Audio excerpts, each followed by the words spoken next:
नमस्कार बच्चों। आज मैं आपको आपके अध्याय का दूसरा अध्याय मैं शुरू करने वाला हूँ।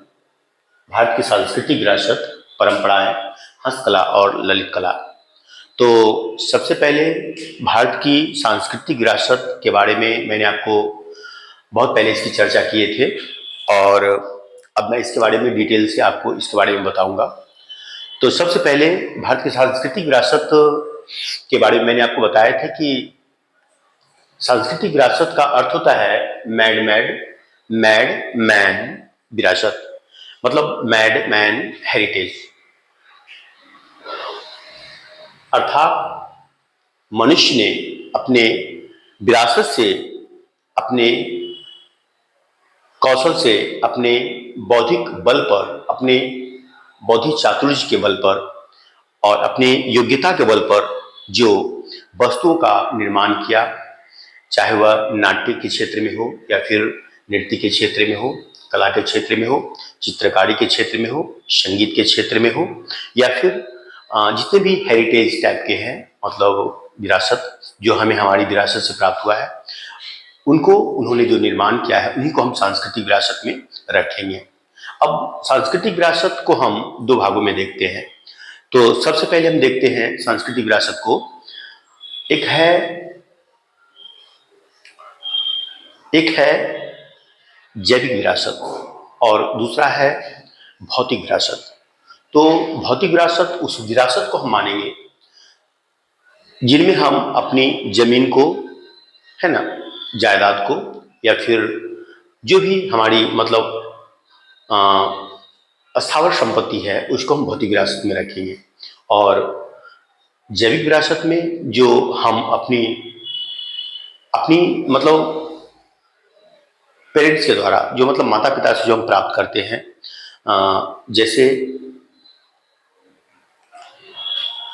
जैसे हम कहेंगे अपनी मानसिक और बौद्धिक लक्षण जो हम प्राप्त किए हैं उसको हम जैविक विरासत में रखेंगे।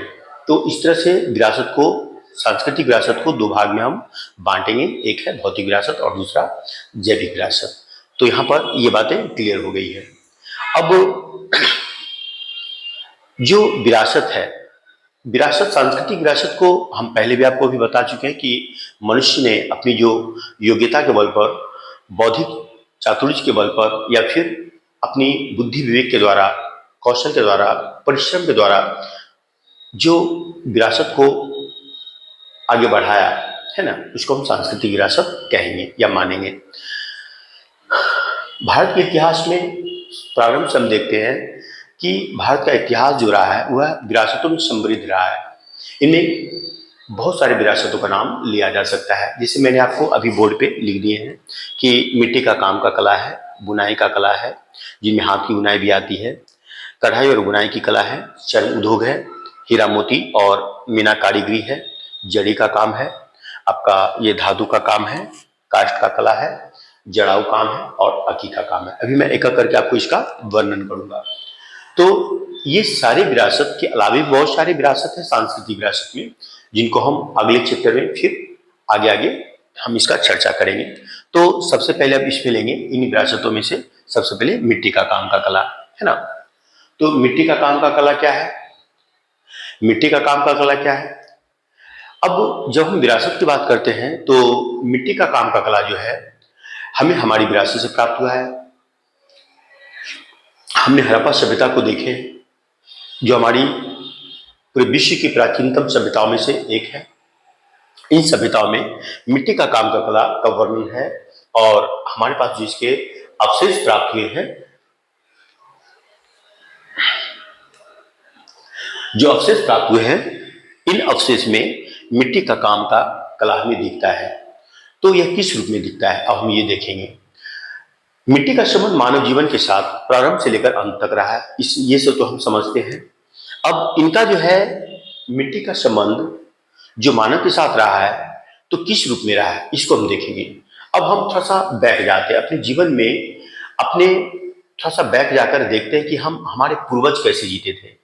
तो सबसे पहले हम थोड़ा सा बैक पीछे जाते हैं अपने दादाजी के पास पहुंचते हैं या फिर अपने पापा जी के पास पहुंचते हैं। जब अपने बचपन में हम लोग देखते होंगे कि हमारे घर जो थे मिट्टी के थे, मिट्टी के हमारे घर थे, हमारे घर के ऊपर खपरे लगे हुए थे, जो दीवारें थी वो मिट्टी की बनी हुई थी, उस पे जो लिपाई पुताई होती थी मिट्टी की होती थी।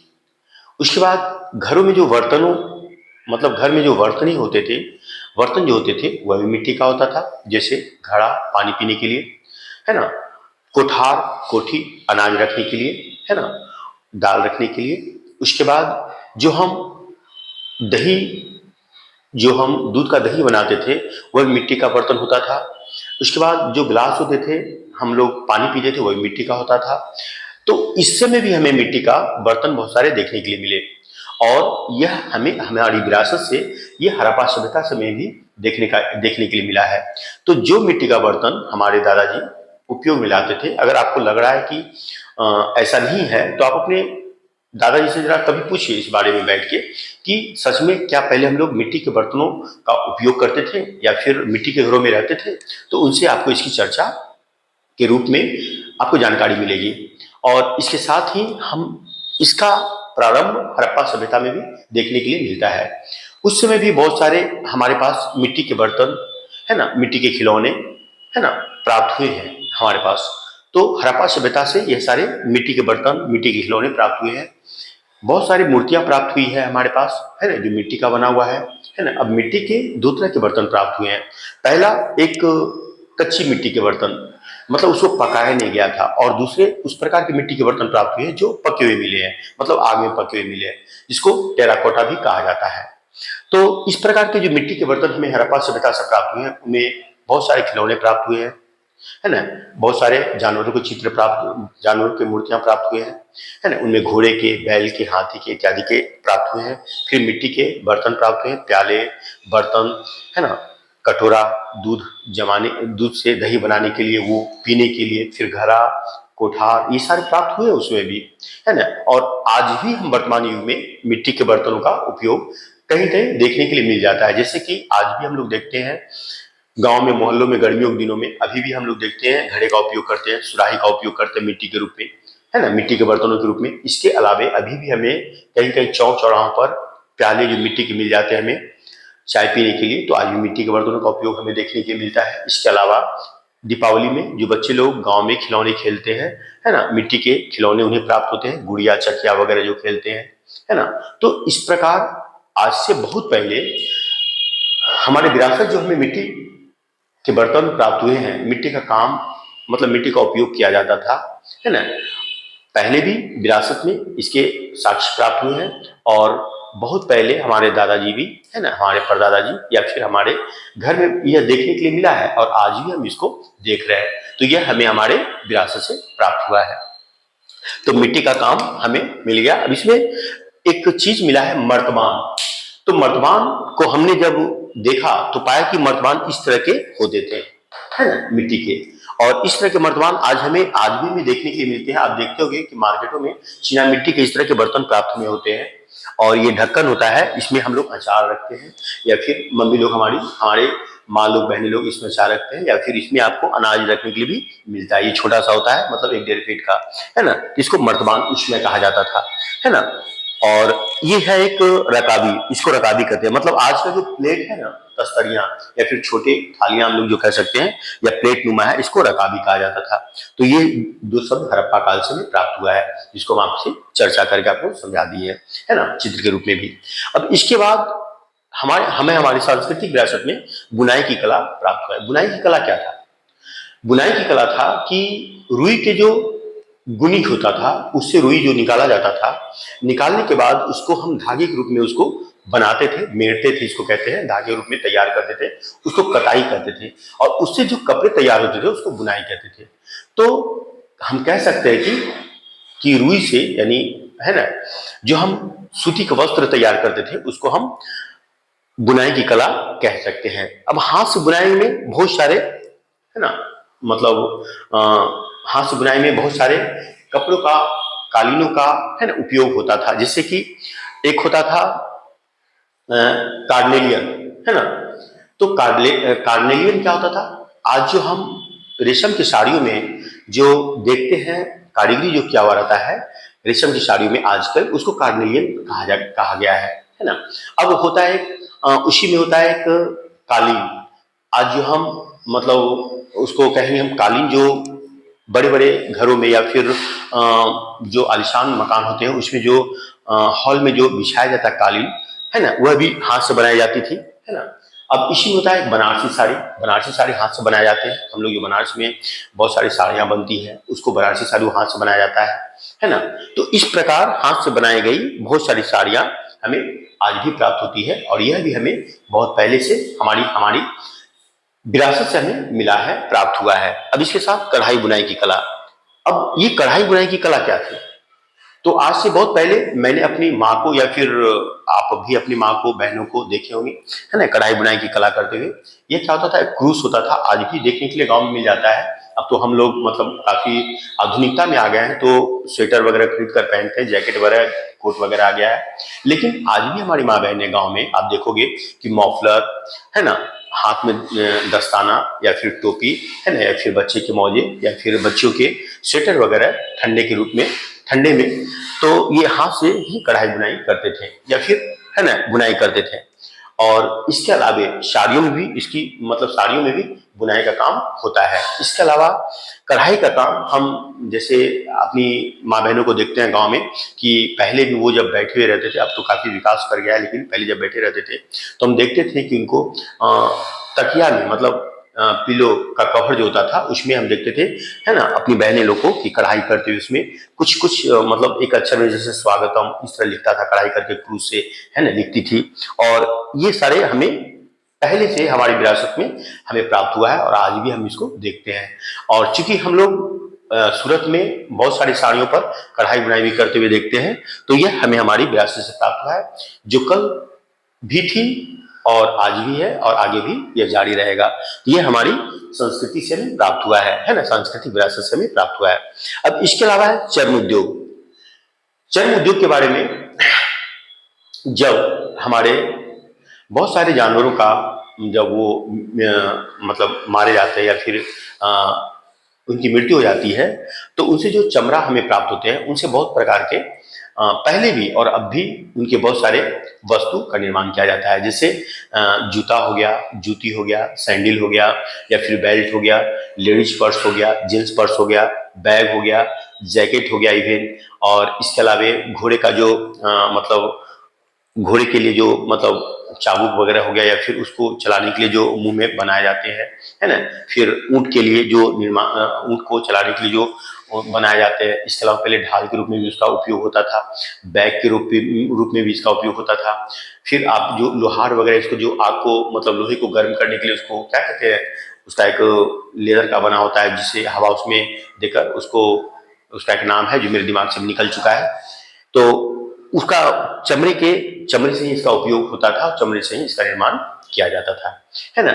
तो चमड़ा उद्योग, चर्म उद्योग भी जो हमें मतलब यह जो हमें आज मिल रहा है देखने के लिए चमड़े की वस्तु, और यह जो हमें जैकेट के रूप में प्राप्त हो रहा है, तो ये सब आज का नहीं है, ये हमें हमारी विरासत से मिला है और आज भी इसको हम उपयोग कर रहे हैं, है ना। आने वाले समय में भी इसका उपयोग होता रहेगा, जो हमारी विरासत की एक देन है ना। आगे हीरा मोती और मीना कारीगरी। अब हीरा मोती और मीना कारीगरी क्या है? हीरा मोती और मीना कारीगरी के पहले एक चीज हम लोग देख लेते हैं, देखना ज्यादा बेहतर समझेंगे। ये हमारा इंडिया का दक्षिणी भाग है ना, इंडिया का दक्षिणी भाग है। तो ये हमारा क्या है, ये हमारा ईस्ट है, ये हमारा क्या है, वेस्ट है, और ये क्या है, साउथ है। अब ये तीनों ओर से तट से घिरा हुआ है ना। ये क्या है, तीनों ओर से तट से घिरा हुआ है। तो ये तीनों ओर से जो तट से घिरा हुआ है, ये तीनों ओर से जो तट से घिरा हुआ है, तो तीनों ओर क्या है, जल है, जल है। इसकी तटीय लंबाई कितना है, इसकी तटीय लंबाई है 7,517 किलोमीटर। कहीं कहीं मतलब इसको 17 किलोमीटर लगभग मानते हैं, और कहीं कहीं 7,516.6 किलोमीटर भी इसको एग्जैक्ट ये मानते हैं, लेकिन ये लगभग में ये मानते हैं। तो कहने का मतलब क्या हुआ, यह तटीय क्षेत्र जो हमारा इंडिया का दक्षिणी भाग है, ये लगभग 7,516.6 किलोमीटर यानी 7,517 किलोमीटर भी इसको मानते हैं जो है। अब इसके तीनों समुद्र तट का भाग होने के कारण क्या है, यहाँ पर व्यापार वाणिज्य बहुत अच्छे तरीके से होते हैं और व्यापार वाणिज्य होने के कारण यहाँ पर हम लोग ऐसे भी जानते हैं कि मोती जो है निकलता कहाँ है, समुद्र के तट से निकलता है। और जो व्यापार वाणिज्य से भी हीरा मोती का मतलब एक्सपोर्ट इंपोर्ट जो होता था, यह बहुत पुरातन समय से, बहुत प्राचीन काल से होता रहा है और आज भी हो रहा है। और मोती यहाँ से निकलता है समुद्र से, तो यह हमारी विरासत से प्राप्त हुआ है। इस तटीय भाग का उपयोग इसमें बहुत अच्छे तरीके से पहले भी किया जाता रहा है और आज भी हो रहा है। तो इसमें हीरा मोती का काम हुआ है। और हीरा मोती जो इसका उपयोग हम लोग करते हैं और पहले भी होता रहा है, हड़प्पा काल में अब इसका देखोगे इसका उपयोग हुआ है।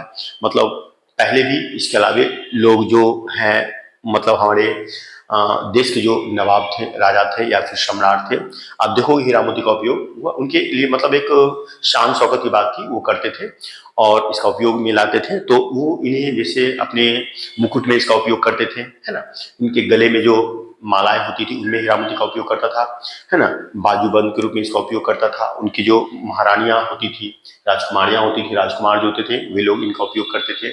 जो भी अमीर लोग थे वो इसका उपयोग करते थे। उनके मतलब प्रशासनिक पदाधिकारी जो होते थे, उनकी जो परिवार होता था, वो लोग उनका गहना के रूप में, इसका ऑर्नामेंट्स के रूप में इसका उपयोग करते थे।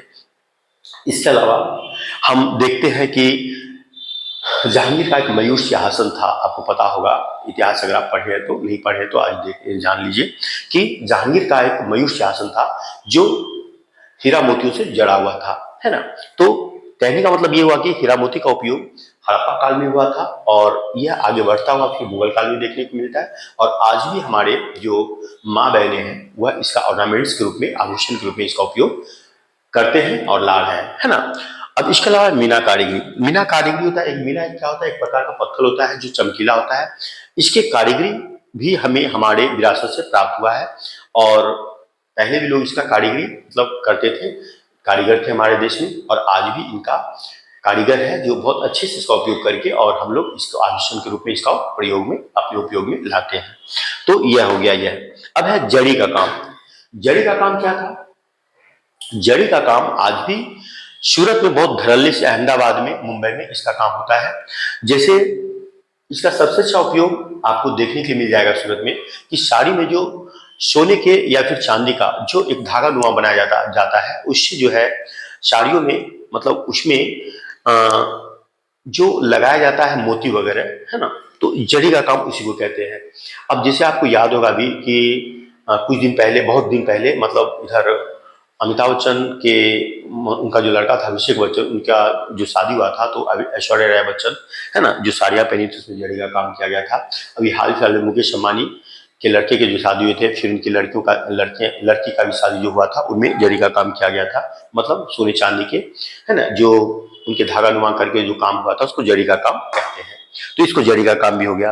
अब धातु का काम। धातु का काम जो है हमारे इतिहास में, यह इसका प्रमाण सैन्य सभ्यता से ही मिला है और बहुत प्रकार के धातु का उपयोग हुआ है, जैसे कि तांबा हो गया, कांसा हो गया, है ना, लोहा हो गया, है ना, पीतल हो गया। तो इन सारे धातुओं का अलग अलग तरह से काम होते थे। आप जब हड़प्पा सभ्यता को देखेंगे तो पाएंगे कि हड़प्पा काल में ही इसका बर्तनों के रूप में, मूर्तियों के रूप में, है ना, धातुओं का, जानवरों को, है ना, बनाया गया है और मूर्ति प्रतिमा को भी बनाया गया है। तो इस प्रकार बहुत सारे धातु के बर्तन देखने के लिए मिले हैं, है ना। और महिलाओं के लिए जो चूड़ियां बनाई जाती थी वह धातु के प्राप्त हुए हैं।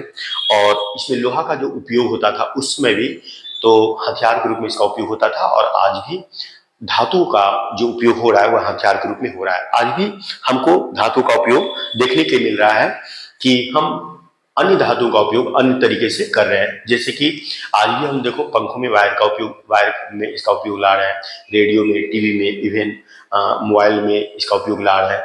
तो धातु का उपयोग हम लोग का आज का देन नहीं है, ये हम लोग का इतिहास में विरासत से हमें प्राप्त हुआ है और इसका उपयोग हम पहले भी किए थे और आज भी इसका उपयोग कर रहे हैं। भिन्न भिन्न तरीके से इसका उपयोग हम लोग कर रहे हैं, है ना। और आज हम इसका उपयोग बहुत तरीके से देखने को मिल रहा है। आज हमारे धातु का उपयोग मोटर गाड़ियों में, प्लेन में, है ना। फिर जितने प्रकार के व्हीकल्स हैं लगभग उसका उसका उपयोग उसमें देखने के लिए मिल जाता है।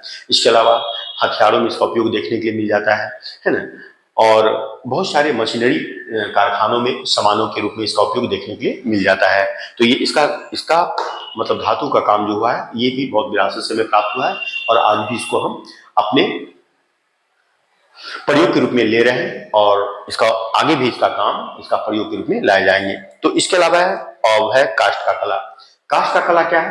काष्ठ का कला है, अब थोड़ा सा हम बैक जाकर अपने पहले के मकान को देखते हैं। पहले का मकान जो भी था आपको देखने को मिल जाएगा कि उसमें उनके जो दरवाजे होते थे, उनके जो चौखट होते थे, उनमें विभिन्न प्रकार के कलाकृतियों का प्रयोग किया गया था, है ना। विभिन्न प्रकार के पेड़ पौधों का चित्र बनाया गया था, पंछियों के चित्र बनाए गए थे, है ना। आप अगर आपके पास अगर पूर्वज का मकान होगा या फिर वैसा कुछ काट के यानी लकड़ी के कोई सामान हुआ तो आप देखेंगे, है ना, कि उनमें आपका इसका कलाएं देखने के लिए, काष्ठ कला आपको देखने के लिए मिल जाएगा। तो आप उसमें देखेंगे कि पशु पक्षियों का चित्र, है ना, पेड़ पौधों का चित्र, आपको ये सब देखने के लिए उसमें मिलेगा।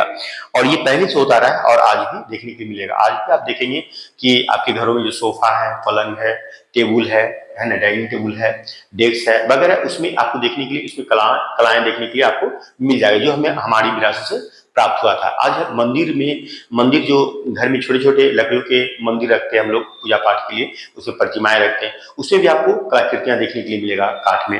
तो ये काष्ठ का कला है इस प्रकार के। अब है जड़ाऊ काम। जड़ाऊ काम क्या है? जड़ाऊ काम है कि यह एक प्रकार का पत्थर होता है, जैसे हीरा और मोती तो अलग हो गए, यह एक प्रकार का भी एक पत्थर होता है, कीमती पत्थर ही होता है, जो अर्धपारगम्य होता है, मतलब धुंधला सा दिखाई देता है, अर्धपारगम्य, है ना। और एक सुंदर लाल प्रकार का पत्थर जो होता है इसको कार्नेलियन कहते हैं, है ना।